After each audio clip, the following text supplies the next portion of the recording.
ಈಗೆಲ್ಲ ಕಡೆ ನ್ಯೂಸ್ ಬರ್ತಾ ಇದೆಯಲ್ಲ, ಇರಾನ್ US ವಾರ್, ಅದ್ಯಾವುದೋ ಮಿಸೈಲ್ ಅಂತೆ, ಇನ್ನೊಂದ್ ಕಡೆ ಅದ್ಯಾವುದೋ ಡ್ರೋನ್, ಅದ್ಯಾವುದೋ ಒಂದು aircraft carrier, nuclear powerful ಆಯುಧ ಅಂತ.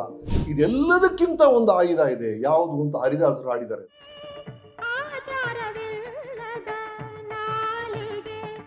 ನೀವು ಮಾಡುವಂತ ವಿಷಯಗಳು, ಆಡುವಂತ ಮಾತುಗಳು ಹೇಗಿರ್ಬೇಕಂದ್ರೆ ಅದರಲ್ಲ ಆಚಾರ ಇರಬೇಕು ಅಂತ ಹೇಳ್ತಾರೆ. ಇದನ್ನ ನಾನು ಎಕ್ಸ್ಟೆಂಡ್ ಮಾಡಬೇಕು ಅನ್ಸುತ್ತೆ. ಎಲ್ಲರ ಕೈಯಲ್ಲಿ ಮೊಬೈಲ್ಸ್ ಇರಬೇಕಾದ್ರೆ ನಾಲ್ಗೆ ಮಾತ್ರ ಅಲ್ಲ, ನಿಮ್ಮ ಹೆಬ್ಬಟ್ಟು ಇದೆಯಲ್ಲ ಅದರಲ್ಲೂ ಆಚಾರ ಬರಬೇಕು. ನೀವು ಯಾವ ಥರ ಪೋಸ್ಟ್ಗಳನ್ನ ನೋಡ್ತಾ ಇದ್ದೀರಾ, ಎಂಜಾಯ್ ಮಾಡ್ತಾ ಇದ್ದೀರಾ, ಯಾವ ಥರ ಪೋಸ್ಟ್ಗಳನ್ನ ಫಾರ್ವರ್ಡ್ ಮಾಡ್ತಾ ಇದ್ದೀರಾ, 5 ನಿಮಿಷದಲ್ಲಿ ನಾಲ್ಗೆ ಒಂದು ಗ್ರೂಪನ್ನು ಅಟ್ಯಾಕ್ ಮಾಡುತ್ತೆ. ಈ ಪೋಸ್ಟ್ ಇದೆಯಲ್ಲ, ಅರ್ಧ ಪ್ರಪಂಚನ ಒಂದು 2 ಸೆಕೆಂಡಲ್ಲಿ ಇನ್ಸಲ್ಟ್ ಮಾಡ್ಬೋದು, ಅಂತ ಪವರ್ ಇದೆ. ಹಾಗಾಗಿ ಆಚಾರವಿಲ್ಲದ ಹೆಬ್ಬಟ್ಟು ಕೂಡ ಬಹಳ ಡೇಂಜರಸ್ಸು.